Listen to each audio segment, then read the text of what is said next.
कि ये कानून आप पे भी अप्लाई होगा। ये नहीं है कि ये किसी एक खास कवानीन हम टेम्पररीली नहीं बनाते हैं, हम बनाते हैं काफ़ी उसके लिए। तो जिस तरीके से इस्लामाबाद को एक तरफ तो ये था कि जो ये जलसा था ये एक प्रॉपर एनओसी दिया गया था, में इजाज़त दी गई थी, जगह भी स्पेसिफाई की हुई थी, टाइम भी स्पेसिफाई किया हुआ था, सब कुछ स्पेसिफाई हुआ था। अगर ऐसा था, जो कि था, तो फिर आप मुझे बताएं कि आपने सारे पंजाब को क्यों ब्लॉक किया, आपने सारे इस्लामाबाद को क्यों ब्लॉक किया, आपने खैबर पख्तूनख्वा की सरहद को क्यों ब्लॉक किया? अगर ये कानून की ये ट्रांसलेशन है, जस्ट बिकॉज आपके पास एक कानून आपने जवाज दे दिया है, देखें ये मत भूलें कि ये वक्त आप पे भी आएगा। और मैं आपको इस ऐवान के पाकिस्तान तहरीक इंसाफ के नुमाइंदा होने की हैसियत से मैं आपको सबको इनवाइट करता हूं कि आप जुर्रत करें, हम आपको पूरी तरह से फैसिलिटेट करेंगे। खैबर पख्तूनख्वा में आप जो अपनी मर्जी का जलसा करते हैं, जिस जगह पे करते हैं, हमें आपको इजाजत देते हैं। आप तकड़े बने, आप जुर्रत पैदा करें, क्योंकि हम सियासी लोग हैं, हम सियासत से मुकाबला करते हैं। हम कवानीन और मेन आइन के पीछे छुपकर अपनी सियासत नहीं करते। आपके पास कोई न प्रोग्राम है न प्लान है, मुल्क डूबता जा रहा है और आपका सारी कुव्वतें इस पे मरकूज हैं कि आप किस तरह से पाकिस्तान तहरीक इंसाफ को नुकसान पहुंचा चुके हैं। देखें, आपने 8 फरवरी को जो इलेक्शन हुआ था उसमें भी हर तरह के हरबे आजमाए गए, हर तरह का तरीका इख्तियार किया जा गया कि पाकिस्तान तहरीक इंसाफ के कैंडिडेट्स इलेक्शन में हिस्सा ना ले सकें।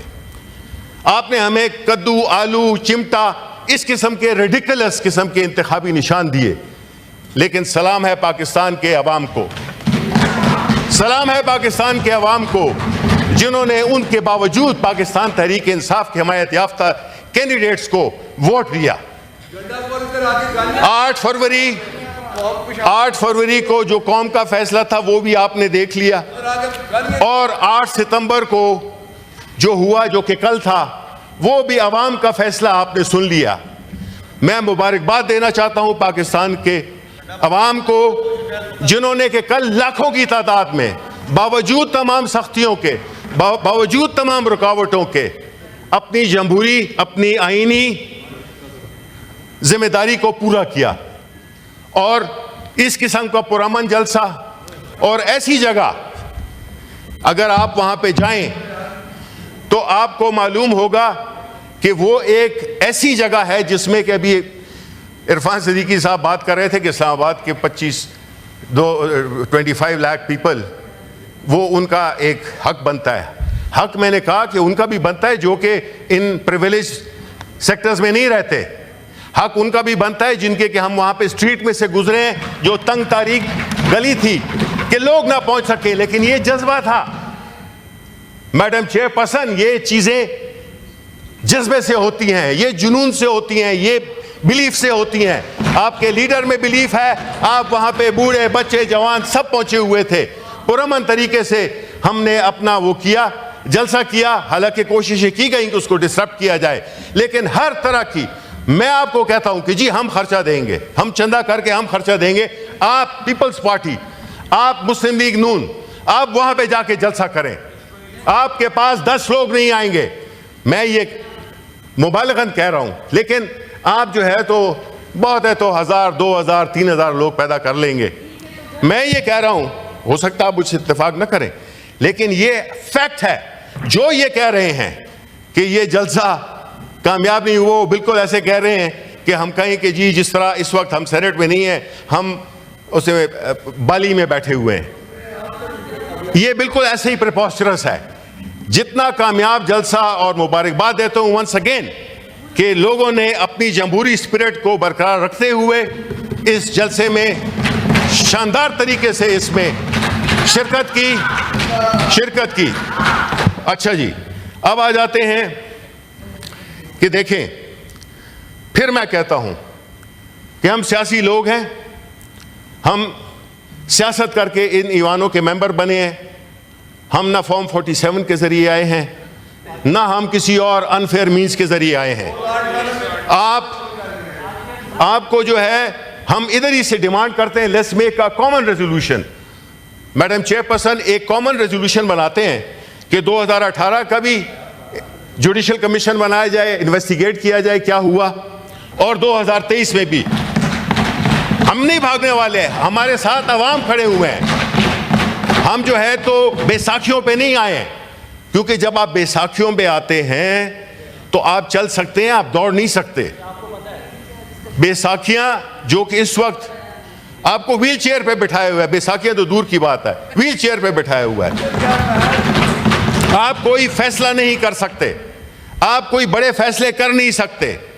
आपके इकोनॉमी के मिनिस्टर 2-2, 3-3 है, पता नहीं कौन है इकोनॉमी मिनिस्टर। कभी डार साहब देते हैं प्लान, कभी देते हैं औरंगजेब देते हैं, कभी कौन देता है, कभी कौन देता है। आपके पास, आप तो बिल्कुल कंफ्यूजन का शिकार हैं। You don't know where you are going, and when, as they say, when you don't know where you are going, all roads take you there. You are going to, आप जिधर भी जाते हैं जाएं, लेकिन पाकिस्तान को अभी वक्त है आपका जी, वक्त है हेमंत में जाने का। ठीक है, मैं ये कह रहा हूं कि आप ने जिस तरह से कभी कोई प्लान आ जाता है, कभी सब्सिडी अनाउंस हो जाती है, फिर रिवोक किया जाता है। IMF का प्रोग्राम है, इट्स गॉन फॉर अ 6। हमें नहीं पता, हमें फाइनेंस मिनिस्टर साहब बताएं कि किस तरह से ये क्यों टैक्स वो क्यों पूरा नहीं हो रहा, टारगेट पूरा नहीं हो रहा, और वो इकोनॉमी को किस तरफ ले जाएंगे। आया ये मुल्क सिर्फ कर्जों पे चलेगा? इस मुल्क में हर चीज इस वक्त कर्जे पे चल रही है, और दूसरी तरफ आपने सारी चीजें मरकूज की हुई हैं कि पाकिस्तान तहरीक इंसाफ, इमरान खान को किस तरह से आपने परसिक्यूट करना है, किस तरह से इनकी परसिक्यूशन करनी है आपने। ये सारे आपने वसाइल लगाए हुए हैं पाकिस्तान तहरीक इंसाफ को कंटेन करने में। अब ऐसी सूरत हाल में, जबकि मुल्क में महंगाई का बुरा हाल हो, जिसमें कि आप देते रहें, फिगर्स देते रहें कि जी इन्फ्लेशन सिंगल डिजिट हो गई है, ये हो गया है, हमारे रिजर्व्स इधर हो गए हैं, हमारा ये इधर से लोन मिल जाएगा, उधर से लोन मिल जाएगा। हम ये कहते हैं, जी मैं बैंकर रहा हूं, मैं तो ये कह रहा हूं कि बैंकर का काम होता है कर्जा मांगना और कर्जा देना। नहीं तो आपको please no cross talk, please no cross talk. Minister, आपको जब भी मौका चाहिए वो दे देंगे। आप थोड़ा सा वाइंड अप कर लें। नहीं, देखिए हमारा आज बहुत प्राइवेट मेंबर्स, कोई नहीं है, वो जल्दी से हो जाएंगे। We have seen the bills, कोई इशू नहीं है। ये तो उन्होंने बात की है। अब देखिए, मुझे बोलने दें, बिकॉज देखें बात ये कि आप फिर भी टस से मस नहीं होते, ठीक है ना। अच्छा,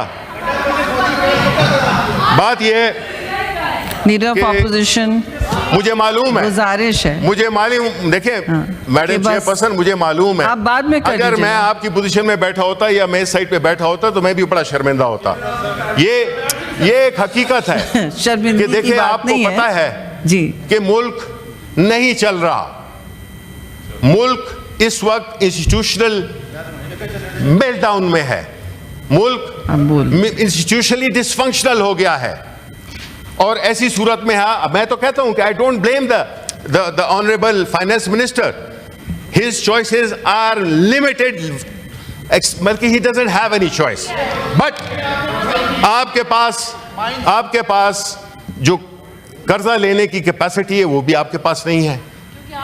आप बस 40 साल हुकूमत आपने की और हम कर गए हैं 32 महीनों में इस मुल्क का बेड़ा गर्क। ये तो पिछले 2 साल से जो आपने मुल्क का बेड़ा गर्क किया है, वो इसलिए कि आप मुल्क के हकीकी नुमाइंदे नहीं हैं। आप लोग 2 नंबर तरीके से आपने इलेक्शंस जीते हैं या जितवाए गए हैं। आप जो है तो ट्रिब्यूनल्स की बात करें, हमें करनी चाहिए यहाँ पे डिबेट मैडम चेयरपर्सन कि क्या वजह है कि 6 महीने हो गए हैं और आज तक इलेक्शन ट्रिब्यूनल्स पे कोई फैसला नहीं आया। बात यह है कि सिर्फ इस वक्त गिनती कम की जा रही है, और इसी तरह जो कवानीन पास हो रहे हैं वो अवाम के खिलाफ कानून साजी हो रही है यहाँ पे।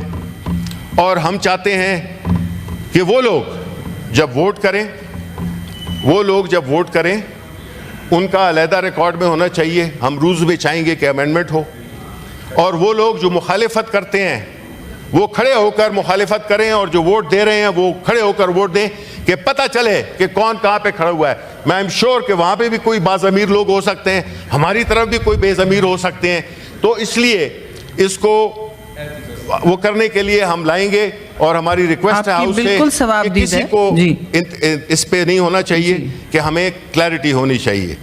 बाकी मेरी रिक्वेस्ट आखिर में यही है कि मैं फिर आपसे अपील करता हूं, देखिए ना में भी आप सियासी जमातें हैं, आपको चाहिए कि ऐसे कवानीन बनाएं जो कि कल आपके गले ना पड़े, क्योंकि आप उसको फिर संभाल नहीं सकेंगे।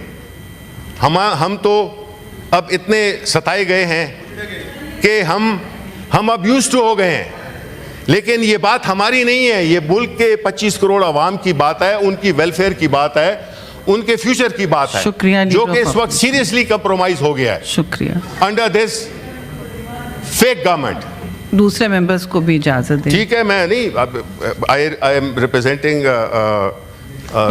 It's fine position, so I mean I think you have spoken at length. आपने टाइम हटा दिया कि मुझे पता तो चलता कि मैंने कितनी बात की। पता नहीं टाइम क्यों हटाया हुआ, बिकॉज दे विल नहीं, मेरे लिए तो बड़ी क्लॉक चलती थी।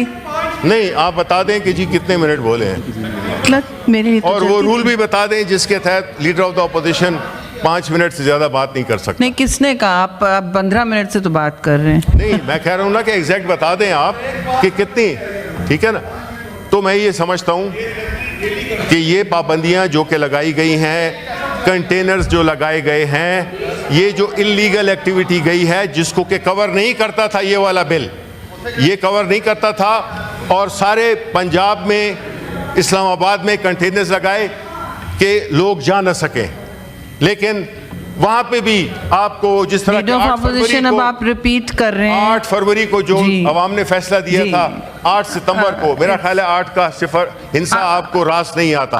इसलिए कोशिश करें थैंक यू कि ऐसे लॉज ना पास करें जिसमें कि आपको नदामत हो। Thank you. इस पर अलग